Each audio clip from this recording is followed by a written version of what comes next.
diversos aspectos de la economía. Nuestros expertos han estado comentando de la evolución de la pandemia, y con eso también las frecuentes y fuertes bajas en las estimaciones de crecimiento de las distintas regiones, ¿no es cierto? En particular, contracciones del orden del 6% en Estados Unidos, 7,5% en la zona euro, 4,5% en Chile y Perú, y 2,4% también de contracción en la economía de Colombia. Y también con eso el impacto en diversas industrias, ¿no es cierto?, en el desempleo, en datos de inflación, en datos de producción, y distintas expectativas empresariales. Ahora, también durante abril tuvimos bastantes conversaciones también con los especialistas que, claro, nos contaban cómo las medidas de los gobiernos y los bancos centrales han estado inyectando liquidez casi ilimitada desde el inicio de la pandemia. También hemos visto indicios de posibles vacunas o antivirales que han hecho también que la situación como que vaya mejorando un poco. Y también hemos visto cómo la reapertura de algunos países, claro, cuando ha sido leve, han hecho que los activos de riesgo hayan tenido una recuperación muy fuerte en abril, llevando a que las caídas finalmente son mucho menos graves que lo que el verdadero colapso de la economía espera. Entonces, claro, en Estados Unidos ha caído un 11%, en Europa un 21%, perdón, Chile, que además tiene la situación particular, ¿no es cierto?, de la crisis social, ha caído solamente un 16% desde el inicio, o sea, desde el año. Bueno, esta realidad aparentemente paradójica, ¿no es cierto?, es la que nos ha llevado a estar asesorando a los clientes sobre las decisiones de inversión y cómo abordar distintas estrategias oportunas en estos momentos en sus portafolios. Ahora, lo que no habíamos conversado, y para eso estamos aquí ahora, es el impacto de esta posible recesión y del coronavirus propiamente tal en el panorama político y eleccionario que se nos viene. En Chile sabemos que está particularmente activo, ¿no es cierto?, no solamente por la cantidad de elecciones que se nos vienen, sino también por lo relativo al proceso constituyente. Probablemente la contingencia va a modificar, ¿no es cierto?, el escenario que teníamos en febrero y seguramente van a cambiar los liderazgos políticos en las distintas coaliciones. También en Estados Unidos, que está siendo fuertemente afectado por el virus, y constantemente también está en la palestra cómo Donald Trump ha venido gestionando el COVID, y claro, cómo eso le afectará en las próximas elecciones, donde ya tiene contrincante claro, ¿no es cierto? Y también todo el resto de la región. Esta semana está muy latente el tema del impeachment contra Jair Bolsonaro en Brasil, bueno, y lo que puede estar pasando en México, Perú y Colombia.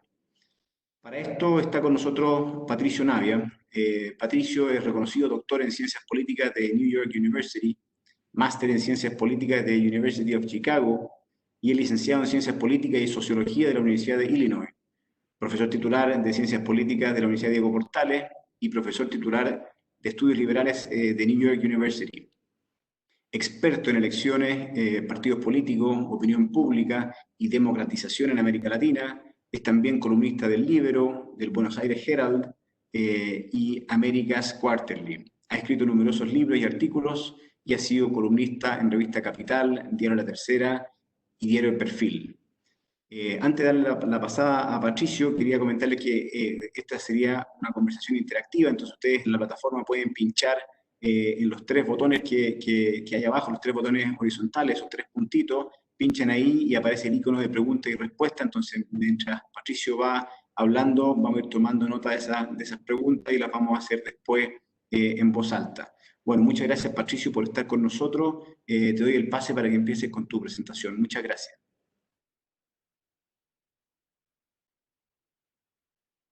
Ok, muchas gracias por la invitación. Es un placer estar acá y tener la posibilidad de conversar con ustedes sobre lo que defino como la pandemia social y económica después del coronavirus. Vamos a la siguiente, por favor.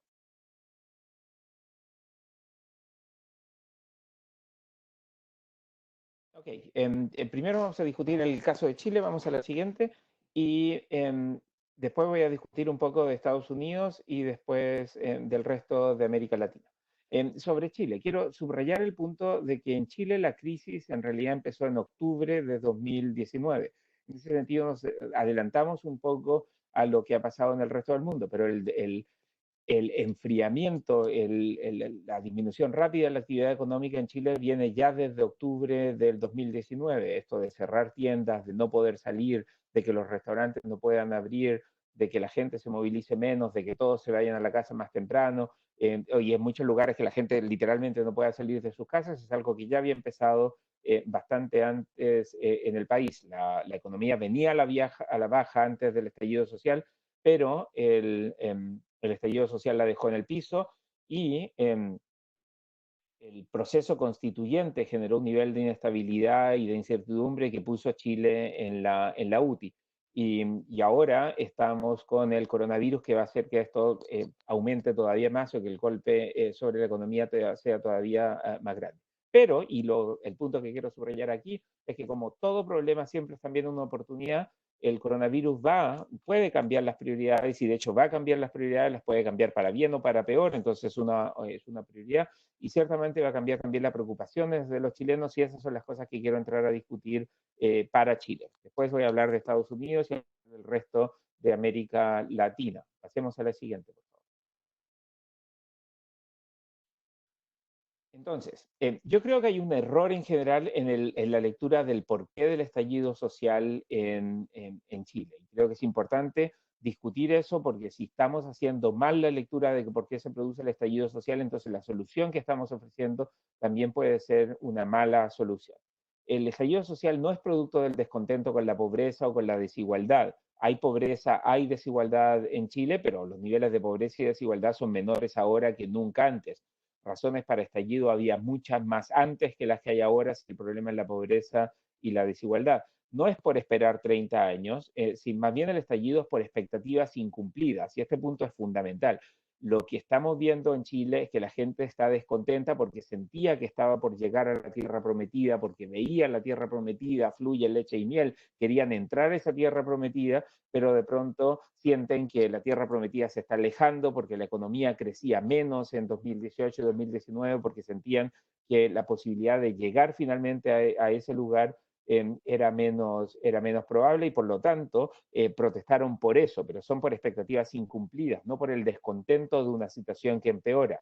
En octubre de 2019 Chile estaba mejor que nunca antes en su historia, por lo tanto la gente no es que añorara un pasado mejor, sino que tenía expectativas de un futuro todavía mucho mejor. En esencia, la gente quería entrar a la fiesta, no quería una nueva fiesta, no querían fiestas bolivarianas, no querían fiestas peronistas, lo que querían era entrar a esta fiesta que veían que funcionaba para algunos, pero que sentían además que no tenían la misma posibilidad que otros de entrar. Estaban en la fila esperando y se aparecían otros, se metían antes en las filas, no los dejaban entrar, los que respetan las reglas, percibía la gente, no eran necesariamente los que entraban a la fiesta. Entonces era un problema de expectativa respecto a cuándo iban a poder entrar a la fiesta y de injusticia, abuso, de percepción, que eran otros los que se estaban beneficiando de poder violar las reglas y salir sin castigo, mientras ellos que tenían, que respetaban las reglas, terminaban siendo abusados y castigados. En esencia, la gente quiere más mercado, quiere más modelo, no quiere cambiar el modelo, quiere mejorar el modelo. Y eso, a mi juicio, no se responde o la respuesta a eso no viene por una nueva constitución, viene por abrir la fiesta para que la gente pueda entrar a la fiesta, por ampliar las oportunidades, no por definir de nuevo cuál va a ser la fiesta. La gente ya sabe cuál es la fiesta, lo que quiere es entrar a la fiesta, no quiere redefinir lo que va a ser la fiesta. Vamos a la siguiente. En Chile la gente siente vértigo, y este es un dibujo de Guillo que se burlaba esto desde los 80, de cómo la clase media caía en su calidad de clase media hacia los más pobres. Pero en general, el vértigo que siente la gente en Chile, me gusta este dibujo porque demuestra que la gente siente vértigo al mirar hacia arriba, o sea, perciben, miran hacia arriba y ven dónde quieren llegar, ven todas las oportunidades que potencialmente podrían tener sus hijos, su familia, la posibilidad de viajar, la posibilidad, por ejemplo, de tener segunda vivienda. Ven el sueño de esa clase media que lo ven cada vez más cerca, pero no están ahí todavía y eso genera ansiedad, genera algo de incertidumbre, cierto vértigo. Pero a su vez la gente mira hacia atrás mira hacia abajo y ve desde dónde vienen todo lo que han subido y el temor que tienen de volver a caer. Entonces están en esa posición, en el medio de la montaña, cuando quieren llegar hacia arriba, pero todavía no pueden, y a su vez tienen mucho miedo de caer y volver al lugar desde donde venían. Entonces, ese vértigo que siente la gente en Chile hace que la gente se ponga particularmente nerviosa ante situaciones de enfriamiento económico. Estamos por entrar a la fiesta. Esto es un poco como los niños cuando uno los lleva a la playa, ¿no? En el auto van súper tranquilos, pero cuando ya ven la playa, sienten el olor del mar, lo escuchan, se quieren bajar del auto y todos se ponen a pelear porque tienes que estacionar y los niños se quieren bajar del auto. Bueno, eso es un poco lo que sentíamos en Chile hasta antes del estallido social. Ahora bien, y esto es importante para lo que viene después, el miedo siempre provoca reacciones más viscerales que la esperanza. El miedo moviliza más que la esperanza. Por lo tanto, ahora que el miedo se está imponiendo, la movilización social va a ser mucho más fuerte, distinta en su naturaleza y distinta respecto a lo que pide. Ya no va a ser una movilización social de sueño del país que queremos construir, va a ser una movilización social de yo estaba acá y quiero volver hacia ese lugar, a ese lugar, una especie de Make Chile Great Again, más que un rechazo a todo lo que había pasado en el país en los últimos 30 años. Vamos al siguiente. La crisis económica, que empezó por la movilización social, pero también se asocia obviamente con el coronavirus, es una amenaza a esa fiesta. O sea, la gente siente que ahora con el coronavirus la posibilidad de llegar a esa tierra prometida se aleja. O sea, estás por entrar a la tierra prometida y resulta que ahora hay una peste en la tierra prometida y no vas a disfrutar las cosas que tú esperabas poder disfrutar. Y fundamentalmente, la crisis económica es siempre una amenaza a la clase media. Y ahí quiero destacar un punto de Karl Marx, por cierto, estuvo de cumpleaños recién.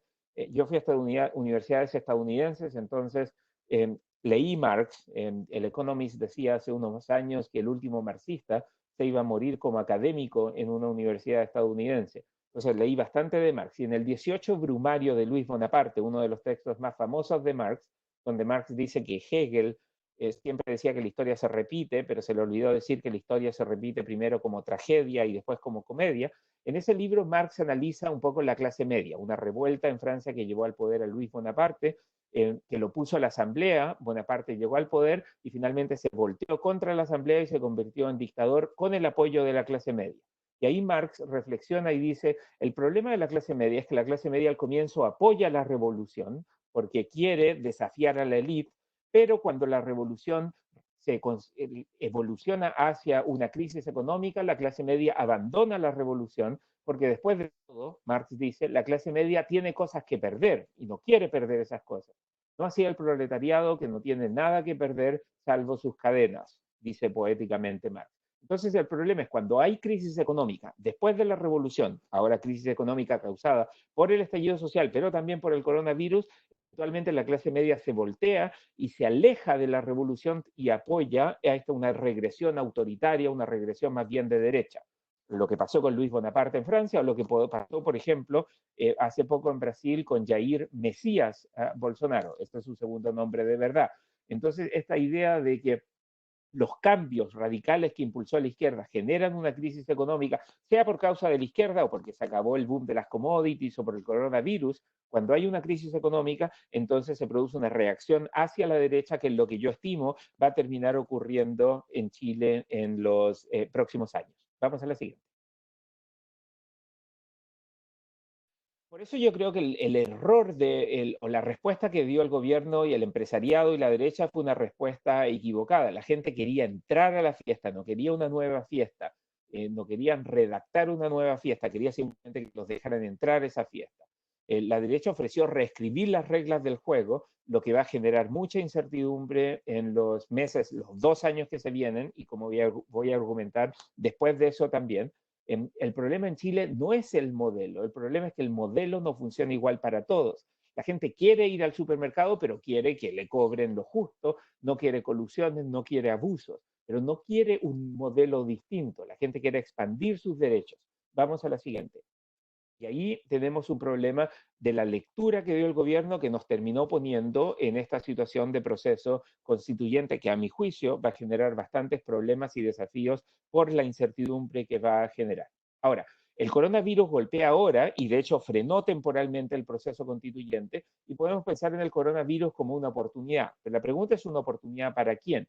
A mi juicio, no va a tener mucho de oportunidad para el presidente Piñera porque ya sabemos cómo es el presidente Piñera y su estilo, que lo hizo uno de los hombres más ricos de Chile y 2 veces presidente de la República, no va a cambiar por un virus, por más duro que este afecte al país. El estilo de Piñera es el mismo y Piñera pasa a convertirse en su peor enemigo en determinados momentos.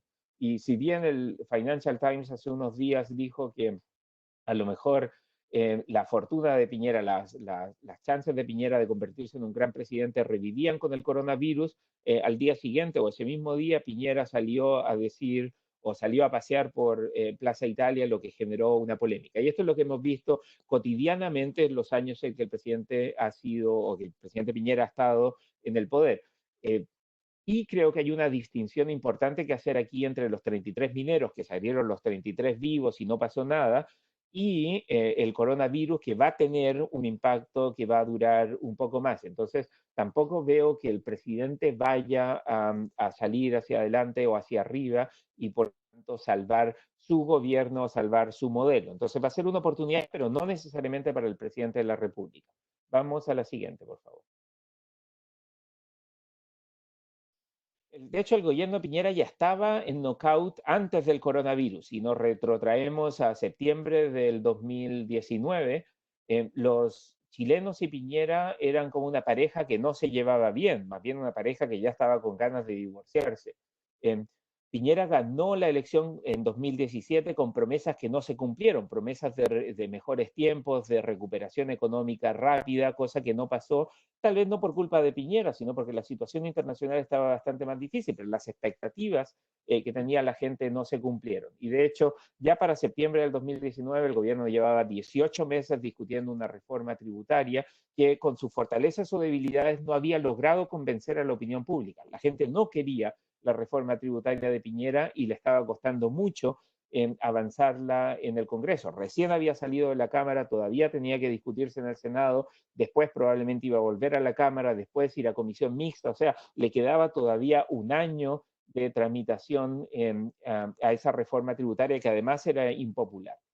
En septiembre del 2019 el gobierno también estaba impulsando una reforma laboral que no iba a ninguna parte. De hecho, la propuesta del gobierno de 180 horas promedio a la semana, al mes, no la entendía nadie. En cambio, la propuesta de 2 diputadas comunistas que presentaron un proyecto de ley para el que ni siquiera tenían mandato constitucional de presentar, era mucho más popular. 40 horas a la semana, como se trabaja en todos los países capitalistas. O sea, otra evidencia de que el gobierno de Piñera estaba ya a la defensiva sustancialmente antes de que empezara la crisis social. La reforma de pensiones del gobierno no entusiasmaba a nadie y terminó siendo, y esto es importante, muy parecida a la reforma de pensiones que había presentado en su momento Rodrigo Valdés, el ministro de Bachelet, que presentó una reforma que a él no le gustaba mucho, pero era una reforma que podía pasar. Llegó el presidente Piñera, dijo, no, yo voy a presentar la reforma que yo quiero, y al final tuvo que empezar a cambiarla hasta ajustarse mucho más a lo que había propuesto Rodrigo Valdés. Es más, si la derecha hubiera apoyado en 2016 la propuesta de Rodrigo Valdés, habríamos tenido una reforma de pensiones en el propio gobierno de Bachelet mucho mejor que la que potencialmente puede pasar ahora. O sea, en su momento la derecha no aprovechó la oportunidad de negociar en los espacios de negociación que sí había. El estallido de octubre constituyó el quiebre definitivo con el gobierno y la gente. La gente ya se quería divorciar de Piñera. Entonces, lo de octubre es súper importante porque es el momento en que ya se acabó las idas a terapia y ya nos vamos a divorciar, empezamos a pensar en un nuevo lugar donde vivir, empezamos a planificar nuestra vida, cambiamos las cuentas de banco, ya nos empezamos a alejar porque nos vamos a divorciar. Y el coronavirus en realidad es esto, y la metáfora es un poco dura, pero es una pareja que se va a divorciar y de pronto les avisan que tienen un hijo con cáncer. Pues entonces ya no hablamos del divorcio, no porque nos estemos llevando bien o porque nos queramos mucho, que de pronto las cosas se hayan cambiado. Ya no hablamos del divorcio porque tenemos un problema mucho más grande encima y es el hijo con cáncer. Una vez que pase eso, probablemente nos vamos a divorciar igual y a lo mejor todavía con más ganas, o a lo mejor las cosas mejoran, pero esta situación de pareja es tan dura que es improbable que simplemente por salvar a nuestro hijo nos vamos a encontrar nosotros. Ya ha pasado demasiado agua bajo el puente entre Piñera y la gente y por lo tanto, a mi juicio, no va a haber una recuperación ahí. Vamos a la siguiente lámina, por favor. Ahora, el coronavirus no va a durar para siempre. Parece difícil imaginarse esto ahora, pero no va a durar para siempre, por lo tanto tenemos que pensar qué es lo que va a pasar después del coronavirus. Una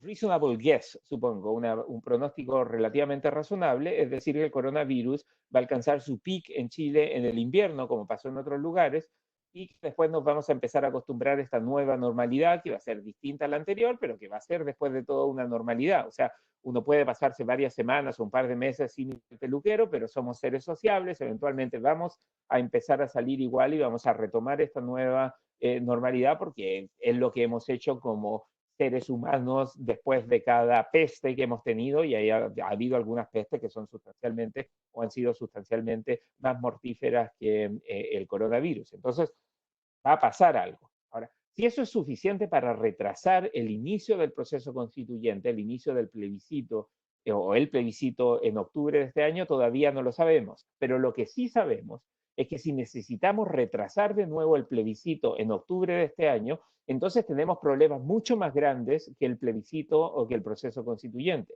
Si para octubre de este año todavía tenemos cuarentenas locales, todavía tenemos la economía parada, entonces el plebiscito va a importar nada y la constitución, supongo que mucha gente la va a tomar, la propia constitución que compraron en algún momento le va a poner algo de mantequilla encima y se la va a comer, porque vamos a tener una economía que va a estar muy, muy frenada, con mucho desempleo, niveles muy altos de desempleo, y la preocupación de la gente va a ser muy distinta a la nueva constitución. De hecho, lo que voy a argumentar ahora es que la preocupación de la gente tenía mucho más que ver con los derechos sociales que con el contenido de la nueva constitución.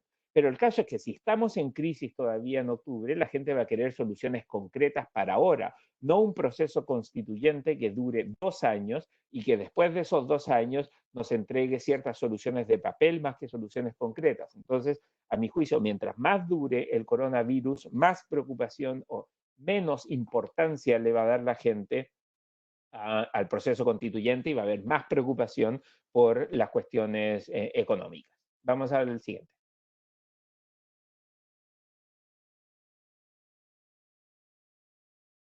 La siguiente, avancemos una, por favor.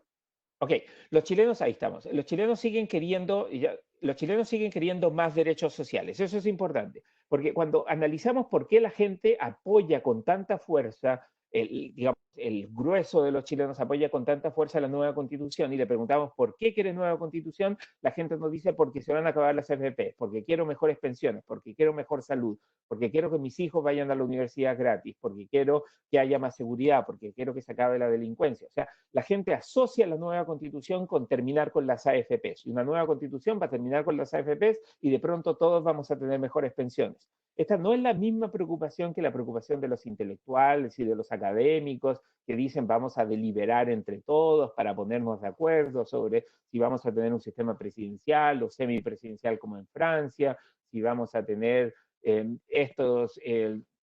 si vamos a tener, por ejemplo, los derechos del agua o si vamos a establecer un Estado subsidiario, no subsidiario, eso a la gente no le importa. La gente dice, yo quiero mejores pensiones y la nueva constitución me va a dar mejores pensiones. Entonces, el apoyo a la nueva constitución tiene mucho más que ver con esta cuestión de derechos sociales que con las reglas del juego. O sea, la gente dice, la nueva constitución me va a permitir entrar a la fiesta.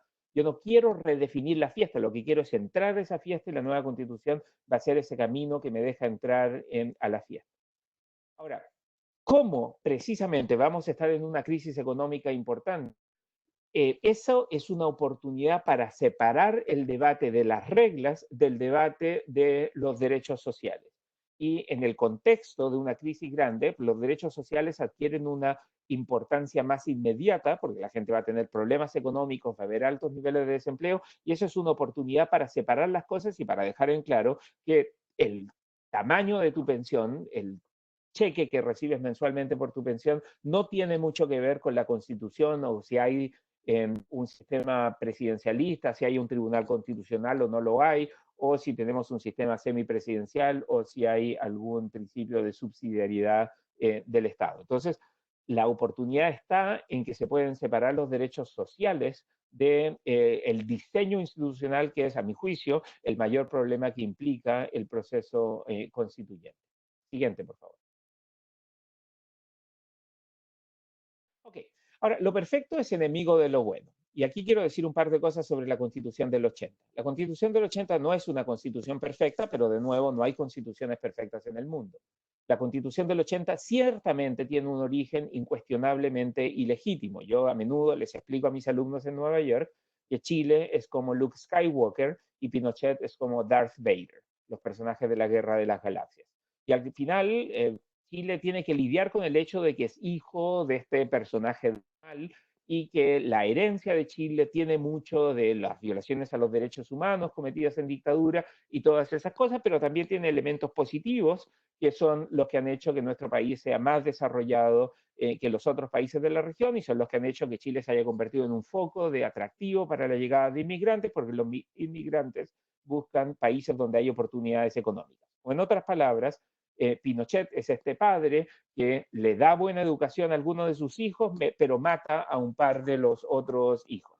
El trauma para los hijos que sobrevivieron es tremendo, se despiertan en la noche con pesadillas, tienen que ir al psicólogo, pero afortunadamente tienen un muy buen trabajo que lograron conseguir porque tuvieron una buena educación que les dejó este padre abusador. Entonces, la herencia de Pinochet es una herencia innegablemente compleja, negativa, pero la constitución que tenemos desde 1980 y desde que entró en vigor, en vigencia la democracia el año 90, es una constitución que funciona relativamente bien, que ha sido modificada muchas veces y que de hecho nos ha permitido dos cosas. Primero, una constitución que fue diseñada para que no hubiera democracia, terminó permitiendo que hubiera democracia y eso es un gran logro. Y segundo, es una constitución que permite que la economía se desarrolle al punto que Chile es el país más desarrollado de América Latina. Por lo tanto, redactar una nueva constitución es bastante complejo. Algunos dicen, bueno, la constitución va a ser igual a la actual, pero va a tener legitimidad. Y eso significa que nos vamos a dar una tremenda vuelta de 2 años para terminar exactamente en el mismo lugar donde estamos. Eso pudiera no ser una gran solución. La legitimidad de la Constitución se puede obtener del ejercicio de la Constitución. Una Constitución que establecía la esclavitud, como en Estados Unidos, terminó permitiendo, sin cambios sustanciales, que se eligiera un presidente negro. O sea, las constituciones evolucionan gradualmente sin necesidad de tener que redibujarlas todas de nuevo. Vamos a lo siguiente. Y de hecho, el problema, a mi juicio, es que el diablo está en los detalles. Aquí quiero entrar a discutir algunos de los problemas de diseño del proceso constituyente. Y hay problemas de diseño sustanciales, problemas de diseño grandes. Están los problemas triviales, desde que la pregunta está mal redactada, te hacen una pregunta ¿quieres? Y la respuesta es apruebo o rechazo ante la pregunta ¿quieres? O sea, está mal redactado incluso la pregunta, pero los problemas más de fondo tienen que ver con el diseño. Cómo la convención constituyente se va a elegir junto a la elección de alcaldes en abril del 2021, vamos a tener boletas con el nombre de los alcaldes, 4 candidatos en cada comuna, 50 candidatos a concejales y 40 candidatos a la convención constituyente, y eso significa que la gente no va a saber nada, no va a conocer los nombres de los candidatos y va a tener que votar uno para cada elección. Lo que normalmente pasa en ese tipo de elecciones es que hay un efecto de reconocimiento de nombre, entonces la gente termina votando a favor del apellido conocido. Y en Angol, si les gusta el alcalde, votan por el apellido del alcalde, que es el hijo inútil del alcalde, o el hermano que también quiere ser político, la pareja del alcalde, la tía del alcalde con el mismo apellido. Y lo que tenemos es un efecto de reconocimiento de nombre. Entonces, en la Asamblea Constituyente, como se elige junto a la elección de alcalde, vamos a tener un montón de gente que responde a los intereses de los alcaldes. Es imposible imaginar una convención constituyente que va a tener grandes juristas que salgan electos por Angol. cada distrito va a tener que elegir líderes locales, como normalmente ocurre con las elecciones de alcalde, y eso significa que todos los nombres que ustedes ven discutiendo sobre la Constitución, como los abogados constitucionalistas, todos ellos viven en Las Condes, y eso significa que ese distrito elige solo 6 representantes para la Asamblea Constituyente, porque se usa el mismo sistema que la Cámara de Diputados. Y eso significa, de nuevo, que los partidos van a tener que poner con paridad de género a 3 hombres, 3 mujeres, y los abogados constitucionalistas ni siquiera van a entrar a la lista, o si entran, no van a ser electos, y por lo tanto vamos a tener una asamblea constituyente llena de gente que ni siquiera sabe muy bien de qué se trata la Constitución. Entonces tenemos que estar preparados para que la asamblea constituyente no sea de expertos. Cuando uno piensa en, no sé, Fernando Atria, Javier Couso, que necesitan ser electos para poder debatir estas cosas como lo están haciendo hasta ahora, pues necesitan ser electos en algún distrito. Supongo que irán en el distrito, o van a tener que ir en el distrito donde viven, que es Las Condes. O sea, 50 abogados constitucionalistas siendo de candidatos en Las Condes, y al final en Las Condes van a elegir a el que vaya con el apellido Lavín, porque pues, igual Lavín va a la reelección en Las Condes y va a ser popular y va a salir. Incluso si es el hijo de Lavín o alguno de los otros hijos que tiene. Nada contra Lavín o sus hijos, no los conozco. Estoy usando solo esto como un ejemplo de que la convención constituyente no va a ser una convención de calidad para debatir bien el contenido de la Constitución. Además, como tenemos el mismo sistema electoral para la Cámara de Diputados, entre 3 y 8 diputados, con paridad de género, entonces cada partido necesita poner tantos hombres como mujeres. Eso significa que va a haber muchas listas. En la izquierda hay 9 partidos. En la mayoría de los distritos se eligen 5 miembros para la constituyente. Cada partido necesita 2 cupos. O sea, los partidos de izquierda necesitan 18 cupos en los distritos más chicos. Eso significa, o en los distritos de tamaño medio, hay distritos de 3 escaños. Eso significa entonces que la izquierda va a ir en 3 o 4 listas con 5 candidatos por distrito, lo que nos da un montón de candidatos en cada uno de los distritos, y eso hace todavía más difícil que la gente escoja, y importa todavía mucho más el reconocimiento de nombre. Ahora, la buena noticia de esto para la derecha, si se quiere, es que como la derecha son menos partidos, la derecha sí va a ser capaz de acomodarse en una sola lista. Y dado que usamos la cifra repartidora DONT, la misma que usamos para las elecciones de concejales y las elecciones de diputados, de legisladores en general, la lista con más votos logra una mayoría de los escaños, o logra obtener más escaños. La derecha, por ejemplo, en 2017, con 38% de los votos, sacó el 45% de los escaños en la Cámara. O sea, si la derecha logra sumar 42% de la votación, puede tener mayoría en esa convención constituyente. La izquierda, aunque quiera, aunque sabe esto, no cabe en una sola lista, porque por la paridad de género se necesitan 2 cupos para cada partido, y eso, dado que hay 9 o 10 partidos de izquierda, los obliga a ir en muchas listas por separado. Finalmente, otro problema, y a esto me voy a dedicar un poquito más, es que el calendario electoral es muy malo, y es peor ahora que se retrasó. Vamos a la siguiente. Vamos a la siguiente, por favor. Después volvemos a esta. Quiero pasar por el calendario electoral. Perfecto, gracias. El calendario es muy complicado. El 25 de octubre tenemos, por un lado, el plebiscito en el calendario constituyente, pero en la izquierda tenemos el calendario electoral. Vamos a tener primarias de alcaldes y gobernadores el 29 de noviembre para elegir a los candidatos, las primarias de las coaliciones. Después, el 11 de abril del 2021, tenemos las elecciones municipales y de gobernadores regionales y la elección de la Asamblea Constituyente. Esa va a ser la boleta sábana con muchos nombres de personas desconocidas, donde va a importar el name recognition. O sea, vamos a elegir cantantes, exfutbolistas, personajes de televisión. Todos ellos van a ir a redactar esta constitución, porque son los únicos que pueden ganar por el reconocimiento de nombre, con una campaña que va a tener poco tiempo, porque es inmediatamente después del verano. Después, el 2 de mayo, es la segunda vuelta de las elecciones a gobernadores en todos los lugares donde se requiera esto. En las elecciones a gobernadores está la regla de que si tú sacas 40% de los votos y la primera mayoría relativa, ganas. Pero si sacas la primera mayoría relativa con menos del 40%, estás obligado a ir a una segunda vuelta.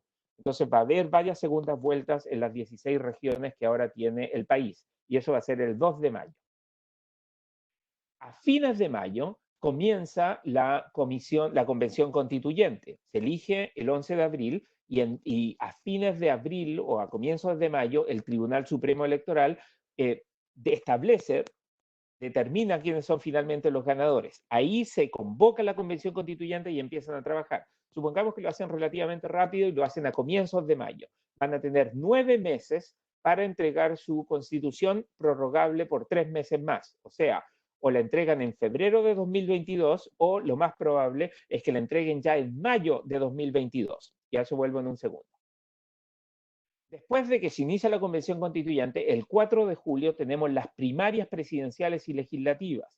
El 21 de noviembre tenemos las elecciones presidenciales y legislativas y el 19 de diciembre la segunda vuelta de la elección presidencial.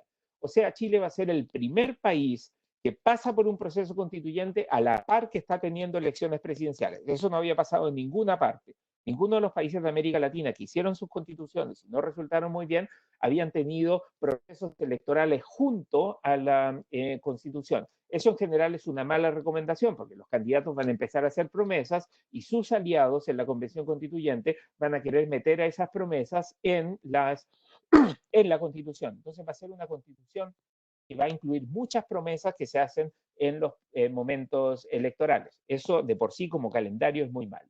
Finalmente el nuevo gobierno asume en marzo del 2022 y lo más probable es que la convención constituyente va a concluir en mayo del 2022, el plebiscito de salida sería en junio o julio de 2022 y recién ahí tendríamos una nueva constitución. Y ahí yo voy a argumentar, se judicializa todo. Vamos al anterior si podemos ahora, por favor. Ok. Hay un mito que está recorriendo y que mucha gente se lo compra y es el mito de la constitución minimalista en Chile. Muchos te dicen con el requisito de 2/3 que va a tener la convención, probablemente no se van a poner de acuerdo en muchas cosas y por lo tanto lo que va a salir es una constitución minimalista, una constitución muy básica. Bueno, dos advertencias. La primera, ninguna de las constituciones que se ha hecho en el mundo en los últimos 30 años y particularmente en América Latina ha sido una constitución minimalista, pese a que algunas sí tenían el requisito de 2/3, incluida la de Bolivia, que tenía el requisito de 2/3 y fue una constitución maximalista. ¿Por qué ocurre esto? Esto ocurre porque como los convencionales tienen incentivos para llegar a acuerdos, las constituciones se convierten en constituciones equeco, estos dioses altiplánicos que estaban cargados de cosas. Porque yo voy a defender, por ejemplo, un Banco Central independiente, pero mi vecino del frente va a defender el derecho de toda la gente a tener una pensión digna. Entonces, en vez de que quede fuera el Banco Central y quede fuera el derecho a la pensión digna, yo te voy a decir, ok, yo voto por el derecho a la pensión digna y tú votas por un Banco Central independiente.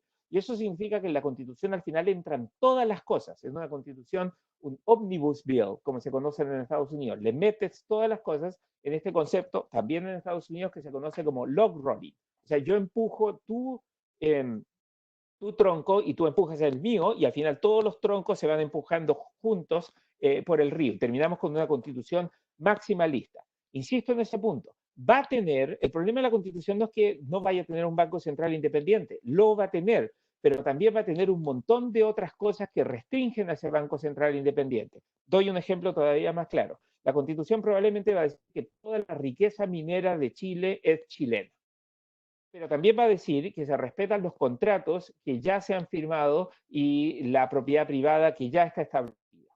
Pero también va a decir que se respeta el medio ambiente y los pueblos indígenas por sobre todo. Entonces lo que va a pasar es que la Constitución va a tener contradicción interna y al final eso va a llevar a un proceso de judicialización posterior.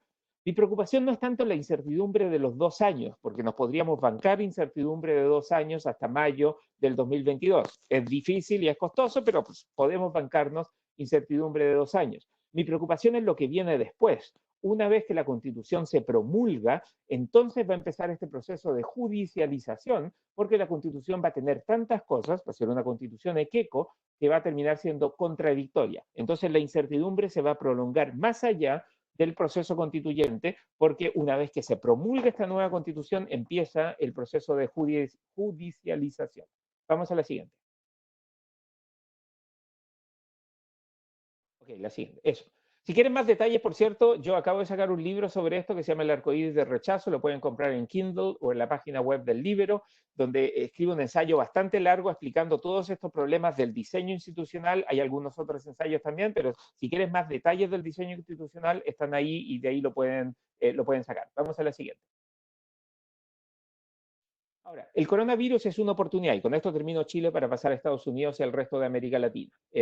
Es una oportunidad para aterrizar las demandas de los chilenos por ser un país con calidad de vida OECD y estándares de productividad de país latinoamericano. Ese es nuestro problema. Queremos calidad de vida OECD, pero trabajamos como país latinoamericano. Entonces hay un mismatch, un desajuste ahí entre nuestras expectativas y lo que estamos dispuestos a hacer para poder satisfacer esas expectativas. Y ese mismatch, esa distancia se puede reducir por el coronavirus, que nos haga pensar en todas las cosas que teníamos, que ahora estamos perdiendo por la crisis. De hecho, es una oportunidad para que la gente valore lo que Chile había logrado desde el retorno a la democracia, incluyendo economía estable, con bajos niveles de desempleo y bajos niveles de pobreza, e incluso niveles decrecientes de desigualdad. Y eso, pero no creo que sea una oportunidad mucho para el presidente, es una oportunidad para que el gobierno retome la agenda temporalmente, pero cada vez que el presidente se siente seguro, su enemigo interno le aparece y lo vuelve a traicionar. Eso lo hemos visto 1000 veces en los dos periodos del presidente Piñera, entonces no creo que eso vaya a cambiar en lo que nos resta. Y es también, creo, una oportunidad para comenzar a hablar de deberes y no solo de derechos, que es parte del problema que tenemos. Toda la gente habla de derechos, o sea, tengo derecho a que el Estado me cuide y que tenga un respirador mecánico en caso de que me dé coronavirus, pero no tengo el deber de cuidarme, de no ir a fiestas, de hacerle caso a las demandas o a las peticiones del gobierno, a las instrucciones del gobierno respecto al aislamiento social y de cómo me tengo que portar, si tengo que usar mascarilla, etcétera. El nivel de compliance con lo que el gobierno está haciendo no es tan alto como debiera ser para gente que exige tener esos derechos. Entonces, creo que es una oportunidad para que se sopesen los derechos y los deberes. Vamos al siguiente. Ok, entonces, mi lectura de lo que pasa en Chile es que creo que el presidente Piñera va a desperdiciar la oportunidad, los chilenos se van a querer divorciar de él no matter what, o sea, independientemente de lo que pase con el hijo con cáncer, eh, pero el impacto de la crisis económica va a favorecer a la derecha en las próximas elecciones, y creo que eso es importante destacarlo. Vamos a tener una reacción más bien hacia la derecha en las elecciones del 2021, porque la gente va a buscar esa certeza que le da a la derecha de creación de empleos, mucho más que la promesa de distribución de una riqueza que no existe, que normalmente hace la izquierda. Pero con la nueva constitución ECO que vamos a tener, se va a judicializar todo en este gobierno de derecha que vamos a tener, a mi juicio, a partir del 2022. La izquierda tiene alguna chance si es que Bachelet gana la elección, pero tendría que volver a ella a ser candidata, lo mejor que tiene. Si no es Bachelet, es muy difícil que la izquierda gane esta elección. Vamos a la siguiente y pasamos ahora a Estados Unidos. Ahora, de Estados Unidos voy a decir cosas súper simples, pero creo que son cosas bastante relevantes. Primero, Trump es un presidente polarizador, pero desde que asumió la aprobación, siempre ha tenido más rechazo en rojo que aprobación en negro, pero desde que asumió la aprobación de Trump es bastante estable, se ha mantenido estable.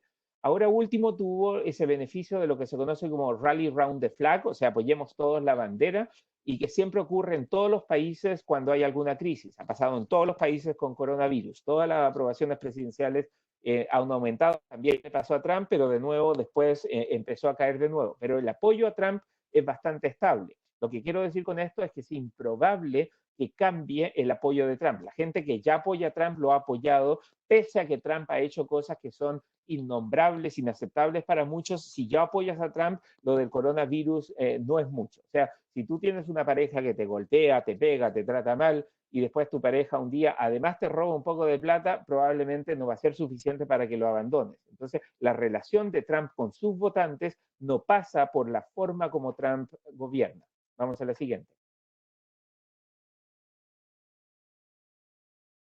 Ahora, Biden es el mejor candidato demócrata, lo que dice mucho, porque Biden no es un gran candidato, tiene 77 años, pretende ser el estadista que puede liderar con calma y experiencia, pero es un político de carrera, sería en Chile el equivalente a un Andrés Saldívar o a un José Miguel Insulza, un político de mucho tiempo en el Congreso, sin grandes polémicas, fue senador por primera vez a los 31 años, después estuvo en el Senado por 46 años, o sea, mucho, mucho tiempo. Perdón, por 36 años hasta que asumió como vicepresidente de Obama, después estuvo ahí de vicepresidente 8 años más. No es un gran campañero, era senador por Delaware, un estado chico que tiene menos de 1 millón de habitantes, o sea, en las campañas Biden los conocía a todos o podía saludarlos a todos y ya llevaba mucho tiempo como senador, entonces era parte del inventario de Delaware y por lo tanto no es muy bueno haciendo campañas competitivas. Piensa más rápido de lo que habla, por lo tanto comete muchos errores, se confunde mucho al hablar, tendría muchas piñericosas, como diríamos en Chile, no entusiasma a nadie, pero da confianza y tranquilidad. Entonces, no es como ir al restaurante al que vamos siempre, que es aburrido, pero sabemos lo que nos gusta, sabemos lo que comemos, nunca nos van, siempre están abiertos, siempre van a estar ahí, es confiable y en el contexto actual eso puede ser muy útil. Logró unir al Partido Demócrata, lo que también es importante porque es algo que no pudo hacer hace 4 años Hillary Clinton. Vamos al siguiente. Ahora, la carrera recién comienza. Si quieren mirar esto, estos son datos de una página que se llama Real Clear Politics, que va analizando a partir de las encuestas locales cómo se está formando la posibilidad del colegio electoral en noviembre. Pero si se fijan, por el momento Biden le va ganando a Trump, pero hay 230 escaños en el colegio electoral, todos los estados en gris son estados que todavía están indecisos. Entonces, hay demasiada indecisión todavía como para empezar a hacer proyecciones. Esto, habiendo dicho esto, la elección en Estados Unidos siempre es competitiva. Incluso en 2008, en algún momento,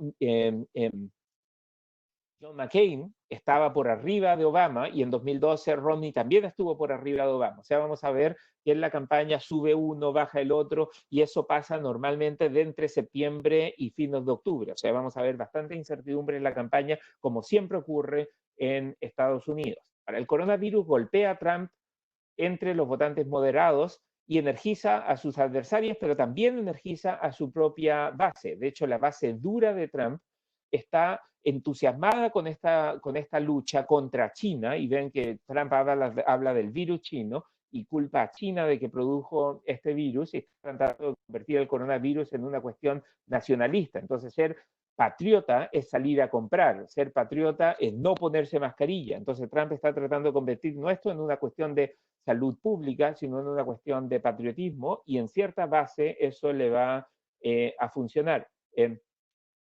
Esto es la mejor forma que tiene Trump de energizar a su base y él necesita movilizar con mucha fuerza a su base porque los votantes moderados ya lo van a abandonar, pero solo con su base Trump podría ganar no el voto popular, pero sí el colegio electoral. Entonces, de nuevo, igual que en 2016, puedes mantenerse en la presidencia habiendo perdido el voto popular porque Trump necesita concentrarse solo en algunos estados para ganar el voto en el colegio electoral. Siguiente.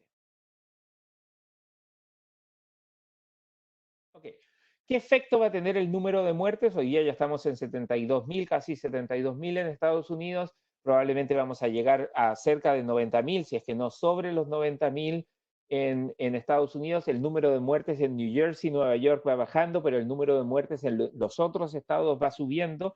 Por eso se mantiene el número total de muertes, pero está cubriendo un universo un poco más grande y eso puede ser malas noticias para el tiempo que se viene. Pero para el presidente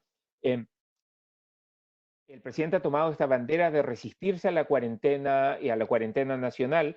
Hay buenas razones para no tener una cuarentena nacional en un país como Estados Unidos. Es mucho mejor hacerla localizada en países como Estados Unidos o incluso en países como Chile. El problema, por cierto, de la cuarentena nacional es que equivale a la bala de plata. Una vez que usas la cuarentena nacional, ya no te quedan más recursos que utilizar. Entonces, si vas a usar la bala de plata antes de que en realidad llegue el vampiro y disparaste la bala y no era el vampiro, era malo, pero no era el vampiro, y después viene el vampiro de verdad, te quedas sin bala de plata, que es el problema que están teniendo ahora Perú, Argentina. Eso lo vamos a discutir en unos minutos.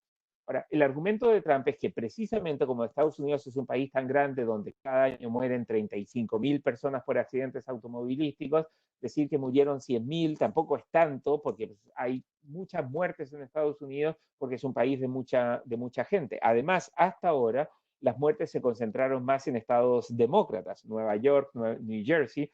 Si se empiezan a ampliar más allá, hacia los estados republicanos, entonces eso le podría costar un poco a Trump. Pero Trump sí mantiene un argumento que le hace sentido al estadounidense medio, y es que el remedio no puede ser peor que la enfermedad. Y si frenar la economía te cuesta un aumento de 20 millones de desempleados, entonces en una de esas el costo de frenar la economía es demasiado alto y hay que volver a poner a la economía a funcionar. El aumento en la crisis, o sea, el empeoramiento de la crisis económica es algo que le hace mucho sentido al estadounidense, que en general es individualista, no mantiene mucha relación con la familia. Entonces, a mi juicio, ese componente ahí es importante para explicar por qué Estados Unidos quiere reabrir la economía con tanta fuerza. Por eso, a mi juicio, si mueren 150.000 o incluso 200.000, Trump todavía puede resistir, va a mantener su apoyo porque tiene una base muy dura. Si esto se escapa de control y mueren más de 200.000, entonces creo que en algunos votantes moderados Trump podría perder y sería mucho más vulnerable en noviembre. Lo que quiero decir con esto, mi view respecto a Estados Unidos es que, vamos a la siguiente, por favor. Mi view respecto a Estados Unidos es que Trump sigue siendo competitivo pese a todo lo que ha pasado. O sea, esta carrera la puede ganar cualquiera. Falta demasiado tiempo para hacer pronósticos, no sabemos en qué va a terminar la crisis. Entonces yo sugiero que ni piensen que Trump la tiene segura porque no la tiene segura, ni tampoco crean que ya la perdió porque tampoco la perdió, va a ser competitivo. La pregunta que al final va a importar en Estados Unidos, y esto es clave, es la pregunta de Ronald Reagan en la campaña del 80 contra Jimmy Carter. Ahí Reagan le preguntó a la opinión pública en un debate televisivo, mira a la cámara y dice, la pregunta que tienen que hacerse ustedes es, ¿están hoy mejores que hace 4 años? Si están hoy mejor que hace 4 años, voten por Carter. Pero si están peor que hace 4 años, entonces denme una oportunidad a mí. Y la pregunta que se van a hacer los estadounidenses es, ¿estamos ahora mejor que hace 4 años? Y si creen que sí, entonces van a votar por Trump. Si creen que no, entonces van a terminar votando por Biden. Pero esto es bastante abierto todavía. Y ahora paso rápidamente al último punto. Siguiente, por favor. Que es América Latina ante el coronavirus. Y aquí quiero hacer una distinción, una sola distinción importante. Y tenemos que poner la atención a dos cosas. Por un lado, la capacidad del Estado, y esto se ve reflejado en qué tan rápido y con cuánta intensidad se implementa en el terreno lo que anuncia el gobierno. Cuando el gobierno dice vamos a tener una barrera sanitaria a partir de mañana, la capacidad del Estado es que haya una barrera sanitaria a partir de mañana y que haya gente ahí tomándote la temperatura y implementando las políticas que anuncia el gobierno. Y la respuesta de gobierno, que es el otro componente, es que también lo hace el gobierno, que también está liderando las cosas que se tienen que hacer. Ahora, pueden haber gobiernos que tienen muy buena respuesta, pero el Estado tiene poca capacidad. Perú sería un ejemplo de eso. Entonces el gobierno dice algo y tiene toda la buena intención, pero no puede materializarlo. A su vez, el otro extremo sería Brasil, un Estado que tiene capacidad porque tiene un Estado relativamente fuerte, pero si el gobierno no toma el liderazgo, el Estado no puede responder relativamente rápido. Y estos dos son los temas, las dimensiones que tenemos que estar mirando. La capacidad del Estado, que ya estaba establecida desde hace mucho tiempo, y la respuesta del gobierno. Vamos a la siguiente. Ahora, los gobiernos tienen que ser cuidadosos. Uno nunca debería dar una orden que uno sabe que no van a obedecer. Y parte del problema que tenemos con las cuarentenas en América Latina es que como el porcentaje de gente que vive del día a día, que está en la economía informal, es muy alto, la gente termina diciendo, si no nos mata el virus, nos va a matar el hambre. Entonces, dar órdenes demasiado estrictas puede ser complejo.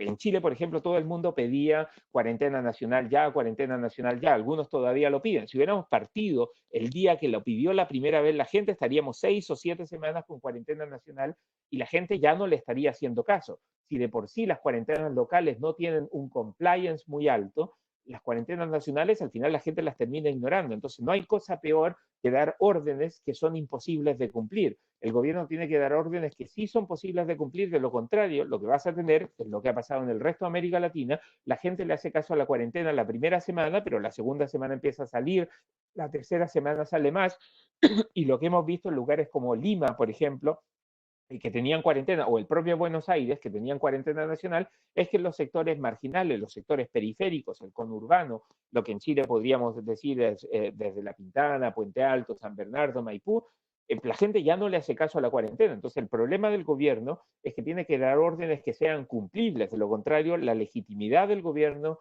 cae. Vamos a la siguiente. Ahora, lo que ha pasado en la región, si vemos los países de respuesta de gobierno débil con capacidad del Estado baja, como México, Ecuador, Nicaragua, Venezuela y Bolivia, la situación es bastante complicada, precisamente porque el gobierno no ha hecho lo que corresponde, pero tampoco hay capacidad del Estado para hacer lo que corresponde. Entonces, ese es probablemente esa es la peor de las combinaciones, ese es el peor de los cuadrantes. Después tenemos respuestas del gobierno débil con capacidad del Estado alta. Ese es el caso de Brasil. Entonces es incomprensible lo que hace Bolsonaro, porque Brasil tiene capacidad del Estado. Si el gobierno liderara, la respuesta podría ser mucho mejor. Y eso alimenta todavía más los rumores sobre un posible reemplazo de Bolsonaro.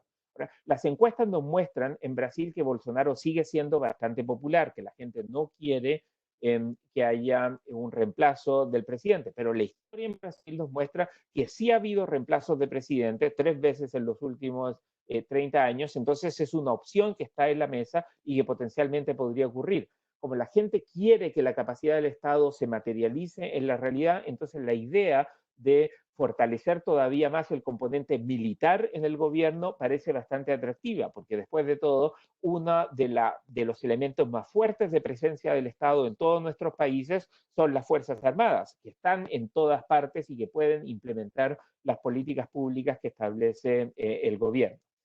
Con países con capacidad fuerte de respuesta o capacidad de respuesta, más bien, respuesta del gobierno fuerte, pero capacidad del Estado baja, están Perú, Colombia, El Salvador. Colombia tiene más capacidad del Estado en la parte militar, porque estuvo en guerra y porque tiene fuerte presencia militar en todas partes. Entonces, el gobierno confía mucho en los militares para que implementen las políticas públicas, pero tiene menos capacidad en temas de salud, en temas de educación y en particular en la red de salud es un poco más complicado todo. En Perú, la red de salud es particularmente débil y por lo tanto el gobierno está tratando de hacer mucho para evitar que se amplíe el virus, porque eso va a producir problemas grandes. Y después, sí, esta presentación va a estar disponible para los que se la pidan ahí a Credit Corp. Y después tenemos capacidad del Estado alta con respuesta del gobierno fuerte. Y esos son los casos de Chile, Uruguay y Argentina. Así que en ese sentido Chile está bastante mejor que otros países, pese a que como tenemos una democracia sólida, fuerte y segura, la gente reclama. O sea, lo que está pasando en Chile es más o menos lo mismo que pasa en Brasil o en Argentina en los mundiales. Brasil puede llegar a semifinal, puede llegar a la final, pero si no gana el mundial es un desastre y lo hizo todo mal. En Chile lo estamos haciendo relativamente bien pese a todo, el número de muertos es relativamente bajo, estamos haciendo más test que en otros lugares, pero la gente reclama mucho porque las expectativas de nuevo de los chilenos son expectativas que Chile debiese ser Finlandia. No nos comparamos con América Latina y por lo tanto, si no estamos haciendo lo mismo que Finlandia, o en las últimas semanas, Nueva Zelanda, el gran error del ministro Briones fue compararnos con Nueva Zelanda justo antes de que empezara el coronavirus, y como Nueva Zelanda lo hizo también con el coronavirus, entonces ahora decimos Chile lo está haciendo terriblemente mal, porque si nuestro estándar es Nueva Zelanda, pues no lo estamos haciendo bien. Pero comparado con el resto de la región, Chile lo está haciendo relativamente bien porque tiene alta capacidad del Estado y porque la respuesta del gobierno ha sido bastante fuerte. En la esquina inferior derecha en sus pantallas, entonces están los países que probablemente van a salir mejor de esto. Vamos a la siguiente y con eso ya termino. Entonces, hay dos tipos de impacto en América Latina que le tenemos que poner atención. Por un lado está el impacto político y por otro el impacto electoral. En los países que no tienen elecciones, el impacto va a ser solo político, como en Argentina, que esto le da una excusa al presidente Fernández para decir no podemos pagar, nos vamos a ir a default, pero lo hacemos por la salud de los chilenos. Entonces Argentina va a entrar nuevamente en default, pero siempre con una muy buena excusa y esta vez va a tener una gran excusa para decir no podemos pagar porque nos interesa la salud de nuestra gente, no pagarle a los acreedores. En Uruguay se le prolonga la luna de miel al presidente en la calle, a menos que el virus escape de control, pero Uruguay es bastante más chico, lo pueden cerrar mucho mejor, lo pueden controlar mucho mejor, aunque tiene la desventaja de que tiene una población bastante más vieja que la mayoría de los otros países, entonces tiene un grupo de riesgo que es bastante más alto. Y en Colombia esto le ha dado un segundo aire a Iván Duque y eso ha sido muy bueno para Duque porque le da un sentido a su gobierno y ya no ya no es visto solo como el perrito faldero del expresidente Uribe, sino un líder que puede ayudar a salir de esta crisis. Y ahora el impacto electoral en los países de América Latina que tienen elecciones, en Bolivia retrasó las elecciones que eran ahora en mayo, que tocaban este fin de semana, las retrasó para el septiembre probablemente. Y eso le da más tiempo a la presidenta interina Jeanine Áñez, que es más bien de derecha, pro mercado, medio religiosa, de demostrar que ella puede ser buena presidenta. Entonces Áñez tiene esta posibilidad de demostrar que puede ser buena presidenta y eso fortalece sus chances para la elección de septiembre. Mientras tanto, no hay debate, no hay campaña, porque pues, obviamente están preocupados de otras cosas. En Brasil, en las elecciones de octubre, el PT podría volver a resurgir, pero eso va a depender de la calidad de sus candidatos. Son elecciones locales y Bolsonaro tiene la ventaja de que no tiene partido, entonces tampoco va a perder la elección porque no hay candidatos asociados a Bolsonaro. Lo que va a pasar es que nadie se va a querer asociar a Bolsonaro, pero no va a haber un retroceso del bolsonarismo porque no hay candidatos de Bolsonaro que reflejen la posición del presidente. Pero de nuevo, el problema en Brasil pasa mucho más por qué van a ser los militares y por qué tanto puede caer el apoyo a Bolsonaro entre su base. Mientras más caiga, más probabilidad de que a Bolsonaro le hagan la acusación constitucional o bien tenga que renunciar y ocupe su puesto el vicepresidente, que es Mourúa, que es un ex general. En Perú, Vizcarra tampoco se va a beneficiar en las elecciones de comienzos de 2021, porque Vizcarra no tiene partido propio, entonces tampoco tiene un candidato para esas elecciones. Ahora, Vizcarra aspira a ser el primer presidente de Perú que no va a ir preso después de ser presidente, por eso está jugando, a eso es lo que él quiere llegar. Pero en general, en Perú, independientemente de quién gane, la burocracia del Ministerio de Economía y Finanza es tal que van a terminar probablemente impulsando políticas de libre mercado igual. Y en Venezuela el coronavirus le dio esta gran excusa al gobierno para retrasar todavía más la posibilidad de elecciones. Entonces las cosas en Venezuela debiesen ser aún peor. Y vamos a la última.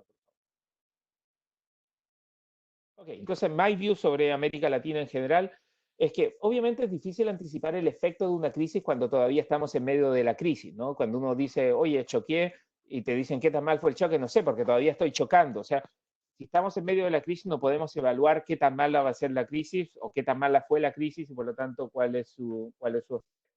Eh, Predecir obviamente se hace bastante complejo, pero sabemos dos cosas que hay que ponerle atención. Por un lado está la capacidad del Estado, entonces los países que tienen más capacidad del Estado probablemente van a salir mejor parados de esto que los países que tienen menos capacidad de Estado. Y en eso Chile, Argentina y Uruguay y Brasil probablemente están en mejor posición que México, que Perú, que Ecuador, que son los otros países. Y después la respuesta del gobierno. Y ahí Chile, Uruguay, Argentina también tienen mejor posición, Brasil tiene mala posición, México está en el peor de los mundos porque hay mala capacidad del Estado, poca capacidad del Estado y mala respuesta del gobierno hasta ahora. Pero esas dos cosas nos permiten más o menos dibujar cuáles son los países que van a salir relativamente mejor parados que los otros en la región. Pero ahora ya se me acabó el tiempo, así que paro y tal vez pasamos a algunas preguntas. Te lo dejo a ti, Ignacio.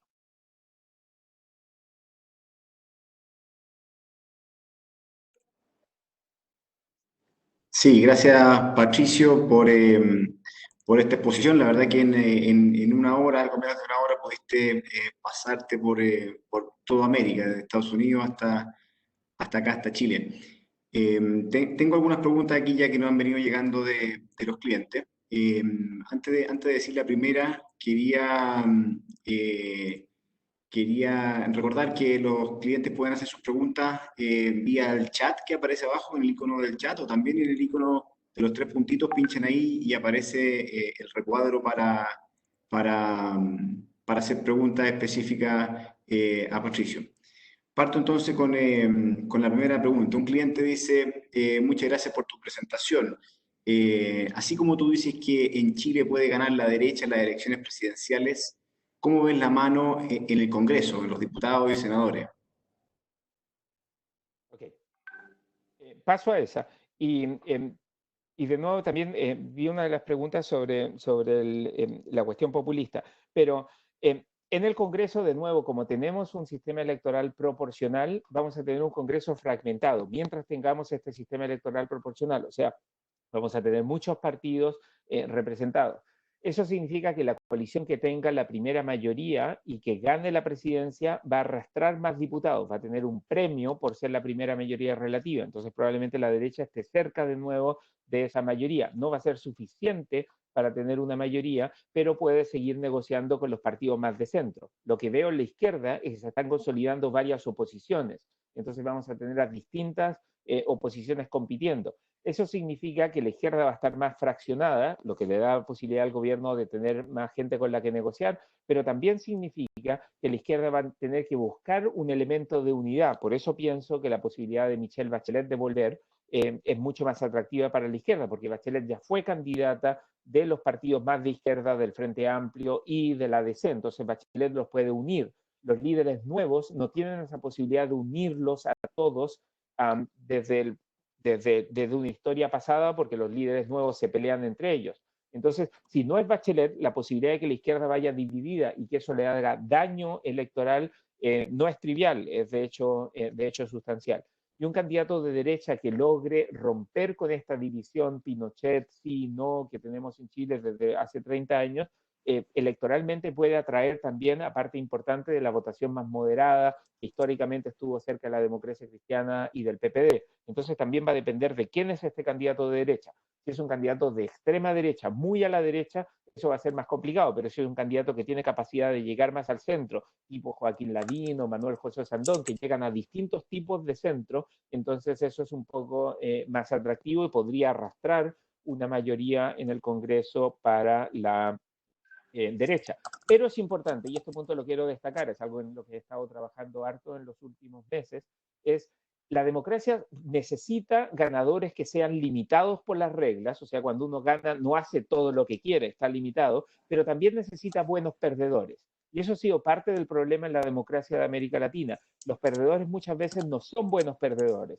Entonces, bloquean y obstruyen y tratan de imponer desde la calle lo que no pudieron imponer a través de los votos. Y creo que esa preocupación es una preocupación creciente en la democracia de América Latina. Los perdedores han sido malos perdedores y salen a la calle después de la elección. Y la gracia de las elecciones es que evitan que el conflicto se dé en la calle. La gracia de las elecciones es que vamos todos a votar y el que gana la votación gobierna por 4 años y los otros se preparan para ganar después si es que pueden. Pero si llevamos el conflicto a la calle, entonces eso añade mucha más incertidumbre al proceso político y eso es lo que hemos estado viendo en varios países, no solo Chile.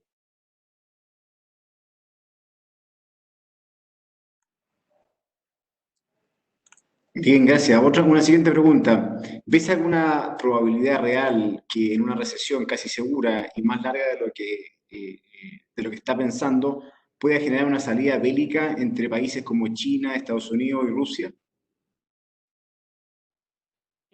Eso va a depender de cómo definimos bélico, ¿no? Yo creo que la definición de lo que es guerra ha cambiado en el tiempo. Ya obviamente la Primera Guerra Mundial con trincheras y la gente en trincheras, eso no va a pasar. La Segunda Guerra Mundial, que se usaban aviones y terminó con bomba atómica, tampoco va a usar. La lógica de la Guerra Fría sí es un poco más probable. La Guerra Fría son guerras que se pelean a través de terceros. Entonces, sí puede haber conflictos regionales que reflejen un poco esta tensión China, Rusia, Estados Unidos, un poco la lógica de la Guerra Fría. Pero también nos deberíamos preocupar de las otras guerras, ¿no? Las guerras comerciales, las guerras contra particulares aliados, contra determinadas monedas, todas esas cosas pueden ser más parte de la lógica de las nuevas guerras tecnológicas. No vamos a ver soldados siendo reclutados para ir a pelear, eso probablemente no lo vamos a ver, pero sí la tensión va a hacerle daño a los procesos de globalización en algunas dimensiones, pero se van a desarrollar en otras dimensiones. O sea, la globalización no para, la globalización es como cuando le pones un muro a un río. El río se termina desviando, pero sigue avanzando, porque la globalización es un proceso que no se detiene. Y de nuevo, aquí hay varios libros que se escribieron hace algunos años sobre las pestes en la Edad Media, sobre la influencia española, y todos esos libros están apareciendo de nuevo con mucha fuerza porque nos muestran que el mundo sí cambió, pero en algunas dimensiones que no anticipábamos y en otras dimensiones no cambió mucho. El efecto de la influencia fue fuerte. Por ejemplo, acabo de terminar un artículo, de leer un artículo sobre lo que pasó en México y ahora le atribuyen más o menos un 30% de las muertes en la guerra civil de México en la revolución a la influencia española. O sea, este tipo de cosas han pasado antes, entonces no van a ser tan nuevas, pero no frenan la globalización, simplemente las desvían temporalmente, y tal vez la preocupación mayor es que generan mucho ruido en materia de desigualdad. Este tipo de situaciones aumenta la desigualdad. Hay gente como nosotros que podemos seguir trabajando porque lo hacemos desde casa, pero mucha otra gente no puede seguir trabajando. Entonces muchos de esos trabajos marginales terminan desapareciendo y la desigualdad aumenta todavía más.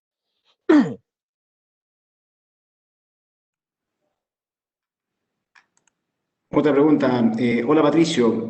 Tú dices que la gente lo que quiere es mantener el modelo, eh, pero participar de él con igualdad. Sin embargo, no es eso lo que se escuchaba en las marchas. ¿Cómo explicarlo? ¿Piensas tú que la gente no ha sabido verbalizar lo que quiere?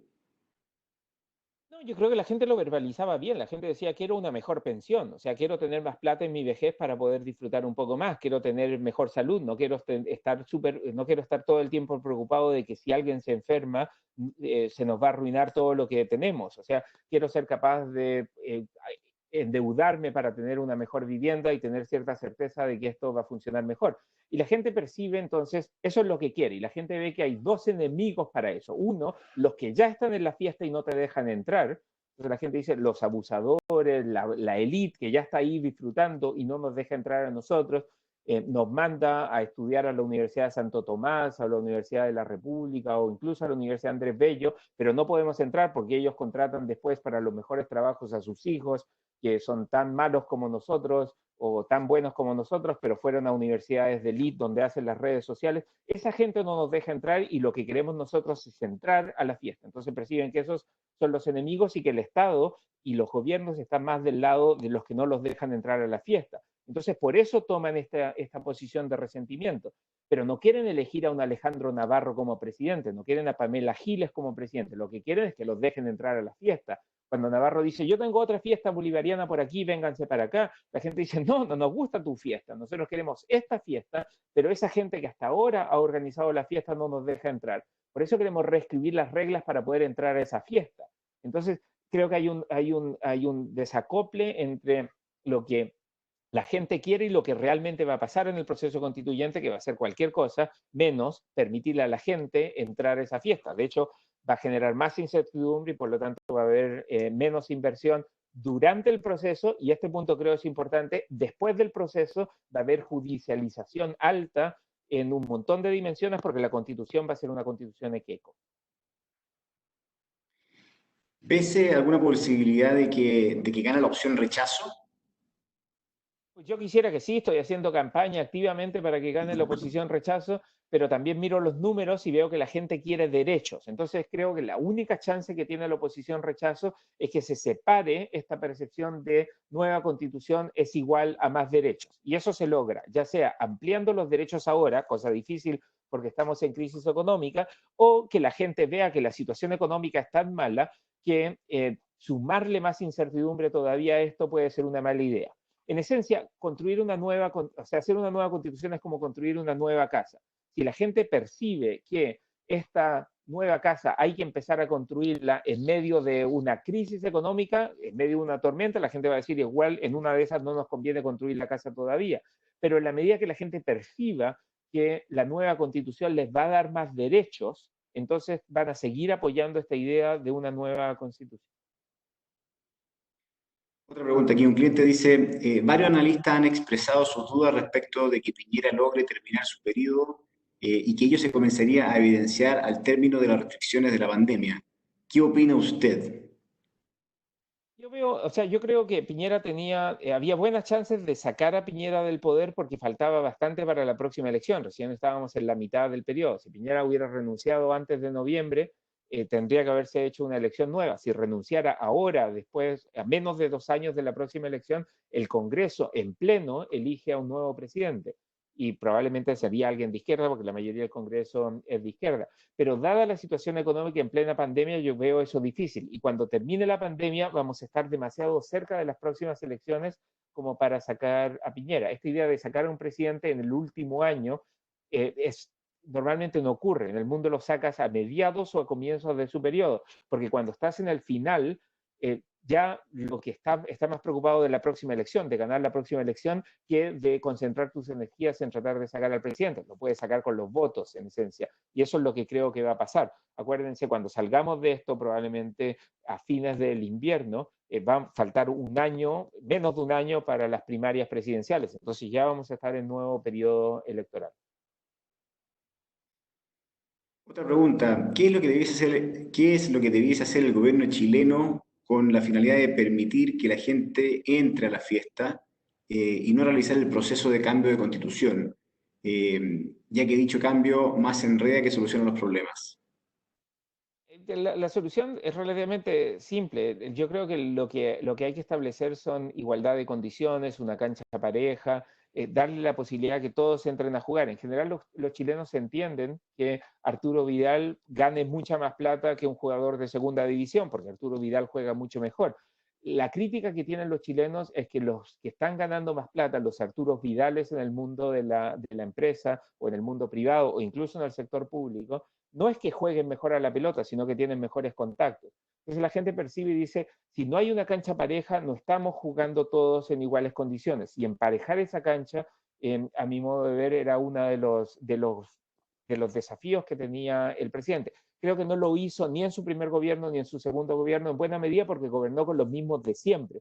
Y lo que él necesitaba era mostrar que con una cancha pareja todos podían jugar. Por eso creo, por ejemplo, el del liderazgo que Mario Desbordes representa, porque pues, él si viene de sectores populares dice yo era carabinero, a mí me ha funcionado, yo lo he hecho bien y la gente lo respeta porque da la impresión de que Desbordes sí jugó en una cancha pareja. Aquellos que no juegan en una cancha pareja la tienen más difícil. Creo que eso también le ayuda a Obsandón y le ayuda a Lavín. Los dos dijeron, bueno, nosotros nos habíamos marginado, estábamos fuera, pero empezamos a jugar en una cancha donde teníamos las cosas en contra. Lavín ya se le había pasado su momento y empezó a levantarse y empezó a subir. Osandón fue siempre contra la institucionalidad de su partido y también le fue relativamente bien. Entonces la gente termina premiando esa idea de que si estás en una cancha dispareja y ganas, te premiamos, pero lo que queremos es tener una cancha pareja. Y esa idea de la cancha pareja es lo que creo que los gobiernos de derecha deberían promover un poco más. A propósito de lo que mencionaste de Joaquín Lavín, aquí un cliente pregunta, en el plano electoral, pareciera que Joaquín Lavín estuviera corriendo solo en la carrera presidencial. ¿Se puede sentir ya ganador?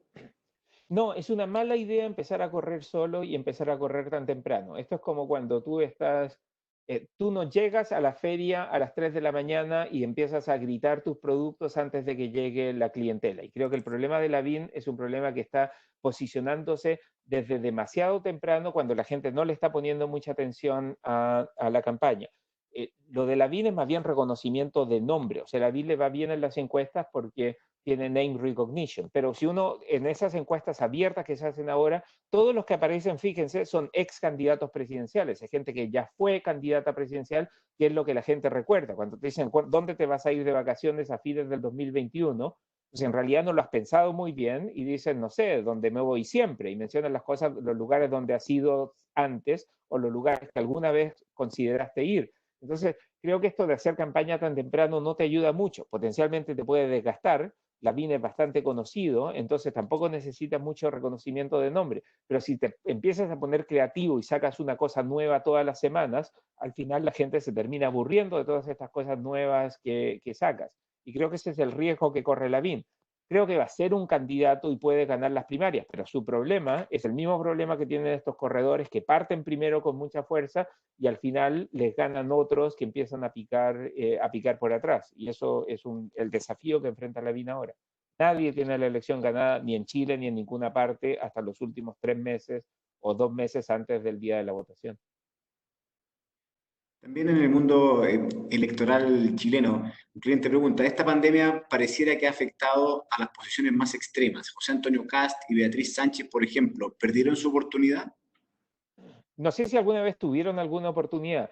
En Chile siempre las elecciones las han ganado los más moderados. Y de hecho, el juego que hacía yo en octubre, noviembre del 2019, en mis presentaciones, era decirle a la gente, bueno, ¿por quién votaría si los candidatos en segunda vuelta son Sánchez o José Antonio Cast? Y todos como que se asustaban, ¿no? Sánchez Cast sería como demasiado radical.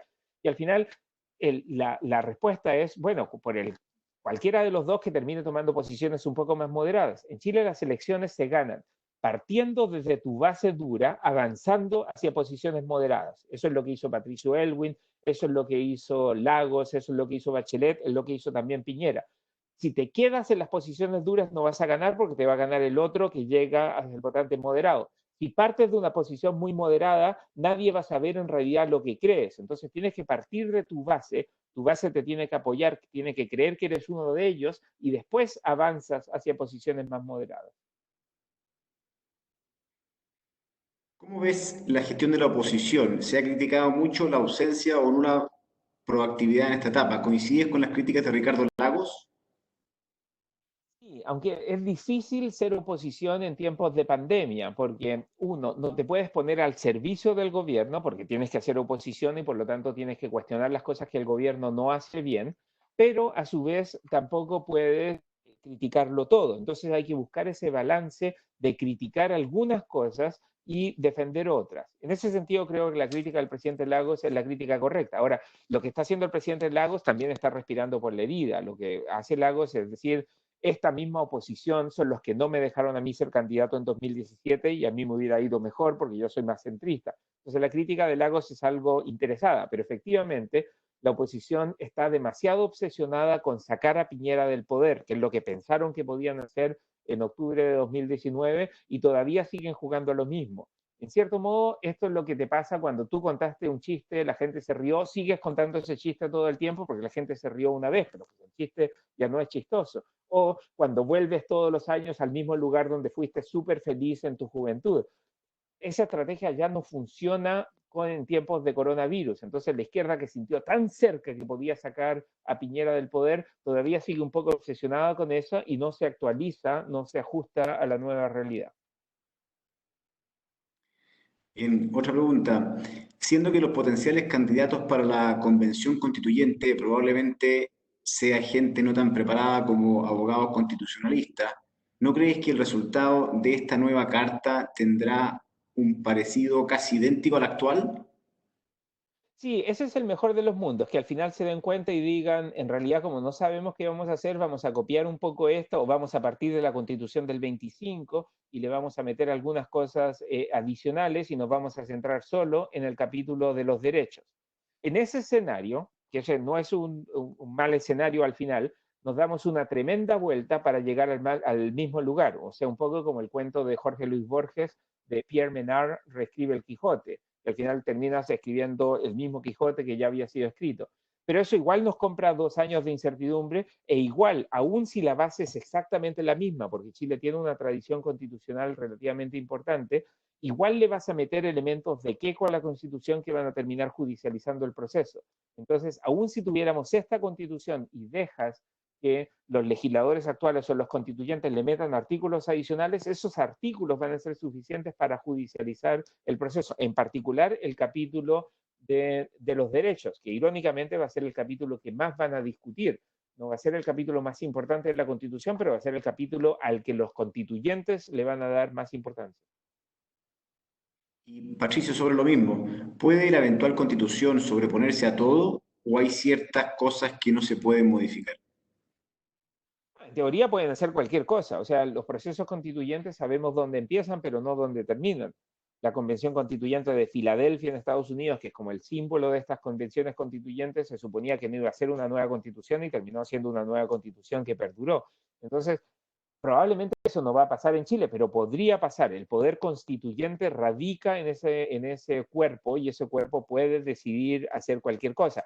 Yo no creo que vaya a pasar, pero eso genera algo de incertidumbre y vas a tener alguna gente ahí que va a aspirar a hacer eso. Lo más probable, insisto en este punto, es que vamos a tener una constitución que no se parezca, que no se distancie mucho del actual, pero que va a tener un capítulo de derechos que va a ser muy contradictorio, que va a judicializar un montón de cosas, incluido temas de propiedad privada.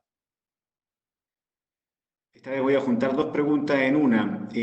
Aparte de Michelle Bachelet, ¿ves algún líder en la izquierda que pueda llegar a la presidencial?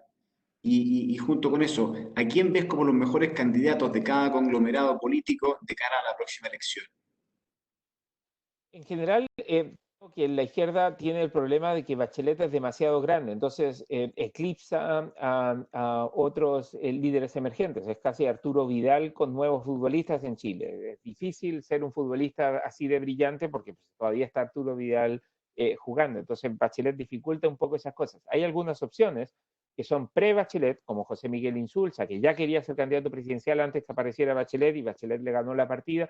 Él podría ser un candidato un poco más moderado, pero está un poco viejo y tiene algunos, o sea, arrastra un bagaje demasiado largo porque lleva mucho tiempo en la política. Entre los más jóvenes me parece que está más complicado el asunto porque son personas con poca experiencia que probablemente y posiciones bastante más radicales, entonces tendrían que avanzar hacia posiciones más moderadas. Beatriz Sánchez, que tiene ganas de ser candidata de nuevo, era como el placeholder que tenían Boris y Jackson para ser ellos los candidatos después. Entonces me parece que hay un problema generacional ahí en la izquierda que todavía no está del todo resuelto. Pero la izquierda va a tener 10 o 12 personas que intentan ser candidatos, de Máximo Pacheco, Carlos Larreche, o sea, que vienen de distintos mundos. A mí no me sorprendería que aparezca de nuevo alguien a lo Guillé, que salga desde el mundo de afuera, más del mundo de la televisión, y diga, yo también quiero ser candidato y que se levante a última hora. Me da la impresión de que el horno está más para esos bollos, a lo Bukele en El Salvador, que para políticos de carrera con mucha trayectoria. Creo que la idea es que van a salir desde otras partes. El problema de la izquierda es que tampoco tiene muy buenos alcaldes, entonces los alcaldes que podrían brillar tampoco están brillando porque tienen posiciones muy radicales como Jadwe, o bien porque no están aprovechando el momento y la oportunidad que tienen para brillar. La izquierda tiene alcaldes en lugares importantes, pero estos no han brillado como los alcaldes de la derecha en el contexto de pandemia. Han llegado muchas preguntas, pero en virtud del tiempo te voy a hacer dos más.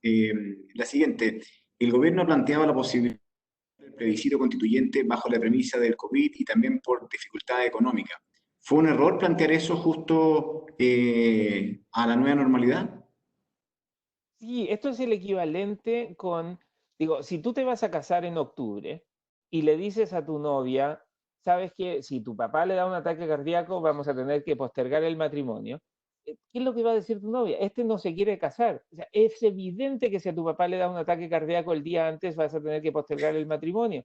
Pero si dices eso, que es algo evidente, la impresión es que no te quieres casar y estás buscando excusas para no casarte. Entonces creo que lo que dijo el gobierno era de todo el sentido, pero son cosas que uno no dice. O sea, cuando de nuevo llegamos a la clínica y tenemos un paciente enfermo, no le decimos a los familiares, oye, ¿sabes qué? Igual aquí está el número de la funeraria porque en una de esas la puedes necesitar.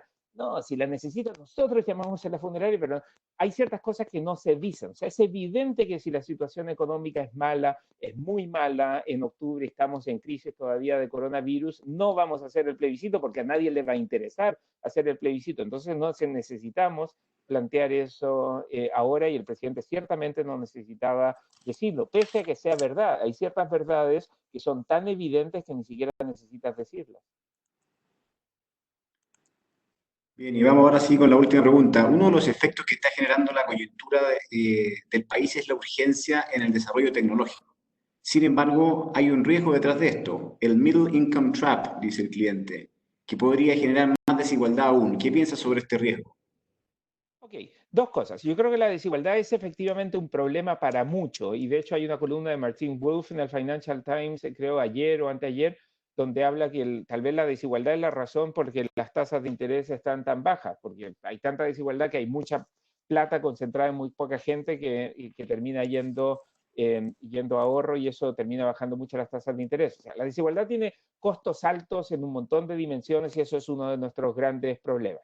Esa es la mala noticia porque somos desiguales y los países desiguales son como alcohólicos en recuperación. La desigualdad es una enfermedad que está ahí siempre presente y lo que nos pasó en Chile es que nos pusimos a tomar en octubre y no hemos parado hasta ahora. La desigualdad siempre hay que tenerla bajo control porque es un problema permanente, especialmente cuando se da con poca movilidad social. Si tenemos mucha desigualdad con movilidad social, un poco más como lo que pasa en Estados Unidos, a la gente no le molesta porque todos dicen, bueno, si te esfuerzas, te va a ir bien y vas a llegar hasta arriba. Pero si hay desigualdad sin movilidad social, entonces la gente se molesta mucho.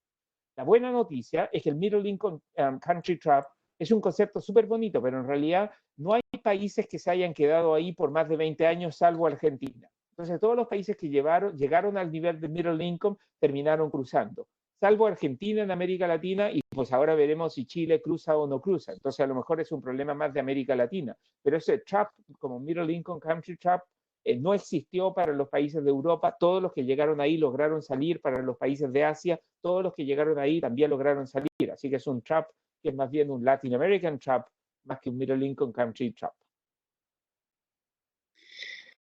Ok, muchas gracias, Patricio. Muy buena tu presentación, y quiero también agradecer a los clientes que se han conectado. Esperamos que esto haya sido de utilidad para ustedes, esta visión un poquito más diferente, ¿no es cierto?, de cosas políticas que están pasando en la región. Les recuerdo que esta presentación y este video a partir de mañana va a quedar publicado en nuestra página web, y podrán acceder a él y poderlo oír nuevamente o recomendarlo a alguien más. Quiero comentarles también que nosotros vamos a seguir con esta iniciativa de estar comunicándonos por esta vía. Y en los próximos webinars que vamos a tener, específicamente la próxima semana, vamos a estar en una conversación especial de Guillermo Tagle, nuestro presidente de Credicorp Capital en Chile, con la ministra del Trabajo y Previsión Social, María José Saldívar. Eso está pronosticado para el próximo viernes en la mañana, a eso de las 10 de la mañana. Ya les vamos a estar mandando la invitación, pero bueno, esperemos que se conecten a ese y quizás al resto que haya más adelante. Bueno, una vez más, Patricio, muchas gracias por tu exposición, y a ustedes los clientes por querer estar con nosotros. Muchas gracias, que tengan una buena tarde. Hasta luego.